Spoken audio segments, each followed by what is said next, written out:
Hai, senang sekali hari ini Sarmin dapat bertemu kembali dengan teman-teman di channel YouTube.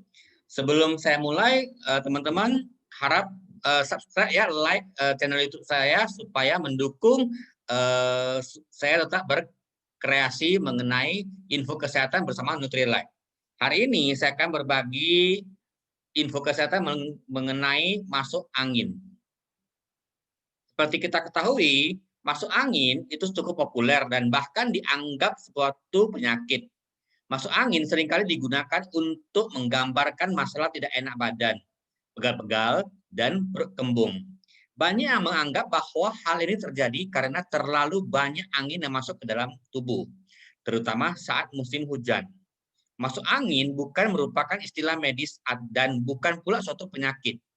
Masuk angin hanyalah sebuah istilah yang digunakan masyarakat Indonesia untuk menggambarkan keluhan demam, menggigil, nyeri otot, pegal-pegal, perut kembung, serta hilangnya nafsu makan. Biasanya orang umum mengatasi masuk angin dengan cara mengerok badannya menjadi merah-merah. Mengerikan bukan? Nah, sebelumnya penyebab masuk angin itu bisa bermacam-macam karena ada berbagai penyakit yang bisa menimbulkan keluhan-keluhan yang tadi saya sebutkan tersebut. Namun yang pasti masuk angin tidak disebabkan oleh angin ataupun hujan secara langsung. Keluhan masuk angin paling sering muncul akibat menurunnya daya tahan tubuh sehingga penderitanya rentan terinfeksi virus maupun bakteri. Mengapa kondisi ini dikaitkan dengan angin dan hujan? Masih belum jelas. Namun yang pasti, kurangnya paparan sinar matahari saat musim hujan memang bisa membuat produksi vitamin D di dalam tubuh kita menurun. Vitamin D inilah salah satu nutrisi yang berperan dalam daya tahan tubuh. Selain itu juga kita telah berkurang vitamin C dan omega 3. Menurunnya daya tahan tubuh menyebabkan timbulnya penyakit dengan berbagai gejala yang disebut oleh masyarakat sebagai masuk angin. Nah, gejala-gejala umumnya yang dirasakan adalah demam, menggigil, sakit kepala, batuk, pilek, nyeri otot, nyeri perut,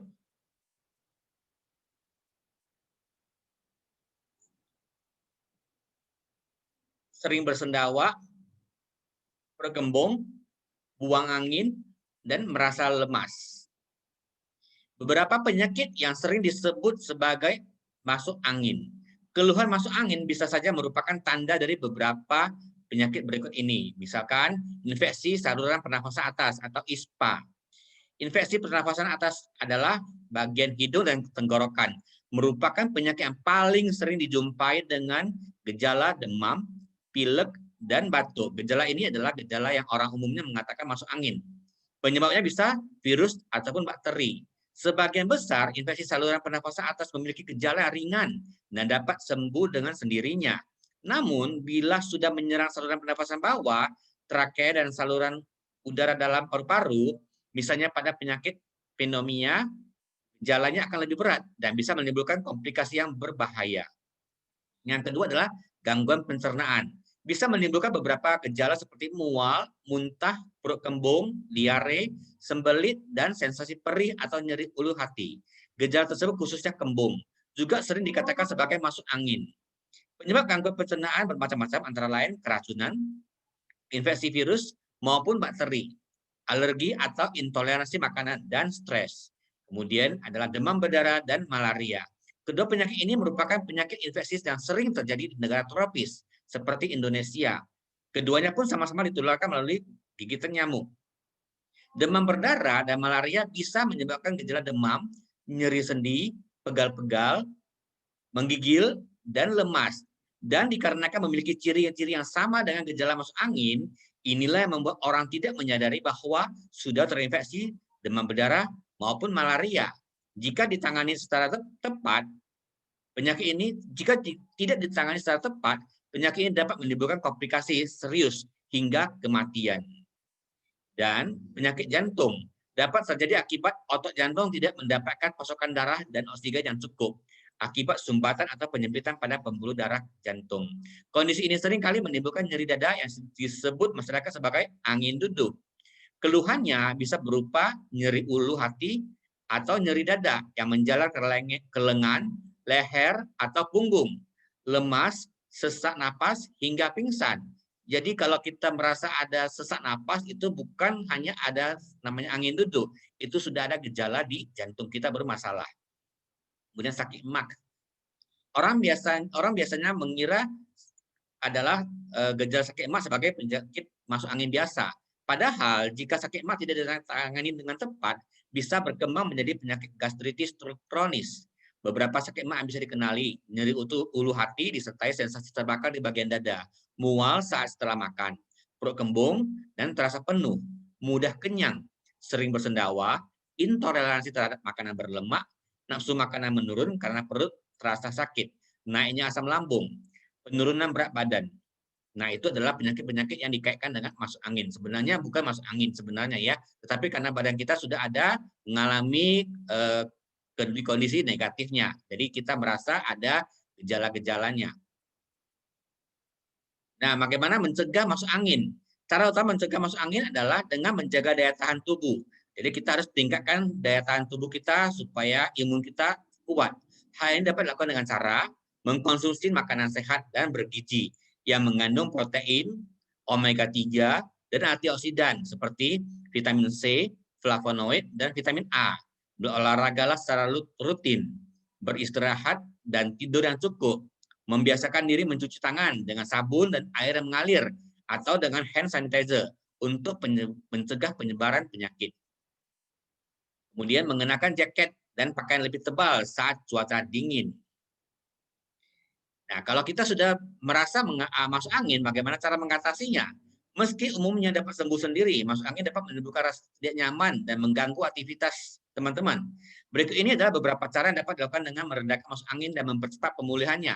Yang pertama adalah memperbanyak minum air putih, terutama pada kondisi muntah dan diare untuk mencegah dehidrasi. Minum air putih juga haruslah air putih yang berkualitas. Di MW kita ada air putih dari Eastspring yang mempunyai air putih yang sangat berkualitas.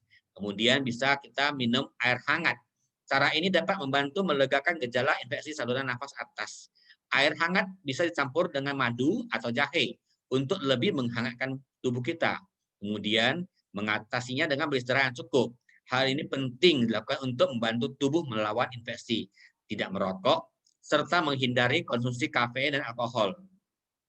Jadi dapat disimpulkan bahwa masuk angin bukan merupakan penyakit, melainkan istilah yang umum dipakai oleh masyarakat untuk menyebut keluhan tidak enak badan secara umumnya. Penyebabnya beragam, bisa penyakit ringan, bisa juga penyakit yang berbahaya. Nah, bagaimanakah kita mengatasi masuk angin sehat bersama Nutrilite? Yang pertama, tadi saya ada menunjukkan kalau kita ingin supaya antibodi kita tubuh kita kuat, kita perlu protein. Nah, di Nutrilite kita mempunyai high protein. Ada 4 variasi rasanya, yang all plant, yang tawar, kemudian ada green tea, ada berry, dan ada coklat. High protein kita mengandung 9 asam amino yang tidak bisa diproduksi oleh tubuh kita. Dan asam amino ini sangat berguna untuk menjaga daya tahan tubuh kita. Asam amino itu adalah bagian terkecil dari protein yang masuk ke dalam tubuh yang telah dicerna. Kemudian high protein kita dibuat dari 3 jenis kacang, yaitu kacang polong, kacang kedelai, dan biji gandum. Kemudian mempunyai skor PDCAAS sama dengan 1. Sama dengan 1 adalah nilai maksimalnya, yaitu mudah dicerna dan mudah diserap oleh tubuh kita. Kemudian rendah lemak dan tinggi proteinnya. Nah, selain itu juga kita perlu mendukung dengan double H yang mengandung 12 vitamin, 10 mineral, 22 konsentrat yang mampu untuk menjaga stamina tubuh kita dan juga dicampur dengan campuran eksklusif dari ekstrak kunyit, rosemary, dan Sapora japorica untuk perlindungan terhadap radikal bebas. Jadi kalau kita sudah mempunyai penangkalnya, maka antibodi kita akan semakin kuat sehingga daya tahan tubuh kita juga akan meningkat. Selain itu kita juga perlu menambahkan Nutrilite Chewable Concentrate Fruit and Vegetables. Itu adalah mengandung fitonutrisi yang penuh. Dan juga ada vitamin A yang kita kenal dengan Nutrilite Bilberry with Lutein. Fungsinya adalah sebagai untuk menjaga kesehatan mata. Tetapi vitamin A juga adalah salah satu antioksidan yang dapat menjaga sistem daya tahan tubuh kita tetap terjaga dengan baik. Antioksidan dari beriberi dapat membantu memperbaiki aliran darah ke seluruh tubuh, termasuk mata. Di mata menggunakan lutein untuk melindungi terhadap oksidasi dan kerusakan yang disebabkan oleh sinar biru, UV, dan energi tinggi terhadap radiasi elektronik. Sehingga seperti TV, handphone, laptop, dan lain-lainnya. Kalau kita mengkonsumsi beriberi lutein,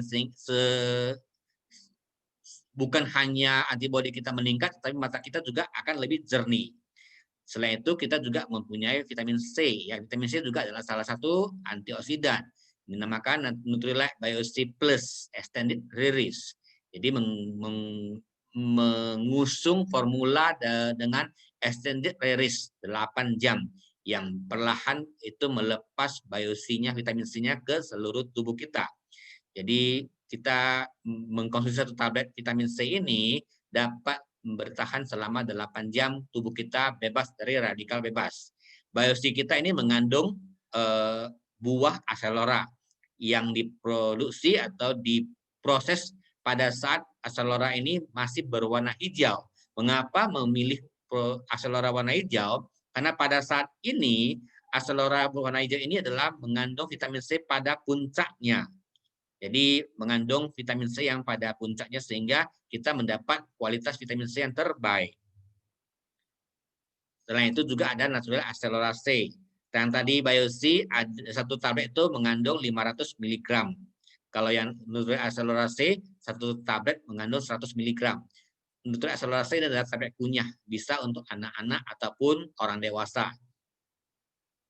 Kemudian kita juga ada vitamin E. Vitamin E juga adalah salah satu antioksidan terbuat dari minyak biji gandum. Ya, vitamin E adalah antioksidan penting yang larut dalam lemak, juga meningkatkan kerapatan membran lipid sehingga membran menjadi lebih ketat dan stabilitas sel menjadi lebih besar. Vitamin E sebagai antioksidan mampu menjaga kualitas darah dan mampu mencegah berbagai penyakit seperti kanker, penyakit kardiovaskular, katarak, dan juga gejala asma. Nah, selain itu juga kita perlu omega 3 yang tadi saya sebutkan untuk meningkatkan daya tahan tubuh kita. Kita mempunyai Nutrilite Salmon omega 3 kompleks. Mengapa disebut kompleks? Karena mengandung 4 jenis ikan yang terbuat untuk satu soft gel ini. Dan itu ada ikan makarel, anchovy, ikan salmon, dan ikan tuna. Satu soft gel ini sama dengan satu potong ikan salmon. Jadi kita nggak usah mahal-mahal makan ikan salmon, kita hanya perlu mengkonsumsi satu soft gel saja sudah mempunyai imun yang cukup untuk menangkal radikal bebas. Kemudian yang paling penting adalah kita perlu Nutrilite Garlic and Licorice. Garlic adalah bawang putih, ya. Bawang putih mengandung zat aktif aliin, kemudian diubah menjadi alisin di dalam tubuh. Biasanya digunakan untuk menurunkan tekanan darah. Selain itu juga alisin juga digunakan sebagai antibakteri dan antiinflamasi atau peradangan, terutama untuk tipus dan diare. Jadi untuk masuk angin kita juga perlu garlic. Nah, kalau kita hanya makan garlic, mungkin kita bisa terasa baunya sangat menyengat. Tetapi di Nutrilite ada menambahkan licorice dan parsley.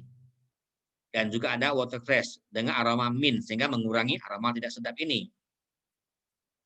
Nah, manfaat bawang putih adalah antioksidan untuk memerangi radikal bebas, bersifat antimikroba, antibakteri, anti jamur, meningkatkan stamina dan daya tahan tubuh, mengurangi pembentukan penggumpalan darah di pembuluh darah kita, membantu pengaturan kadar kolesterol, trigliserida, dan tekanan darah, sehingga membantu menjaga kesehatan jantung. Ditambahkan dengan licorice. Jadi licorice itu berfungsi untuk meningkatkan daya tahan tubuh, terutama untuk mereka yang menderita penyakit alergi. Dan licorice juga berfungsi untuk mengurangi bawang putih yang keras. Nah, yang terpenting adalah kita juga mempunyai nutrien kalmak D, kalsium, magnesium, dan vitamin D. Vitamin D tadi adalah dari sinar matahari. Kalau kita kekurangan sinar matahari, kita tambahkan nutrien kalmak D, itu bisa untuk menjaga kesehatan tulang dengan sempurna. Dan juga bisa menjaga sistem daya tahan tubuh kita bisa cepat meningkat. Kalmak D ini terbuat dari rumput laut yang terklasifikasi, yang kaya akan kalsium. Nah, untuk mengobati masuk angin, penyebabnya harus diketahui terlebih dahulu. Meski umumnya masuk angin dapat disembuh sendiri tanpa pengobatan. Namun jika dirasakan bertambah berat dan menetap, kita perlu segera memeriksakan diri ke dokter. Demikianlah sharing info kesehatan dari saya. Semoga bisa bermanfaat bagi teman-teman semuanya. Salam sehat selalu. Terima kasih. Sampai jumpa di kesempatan berikutnya.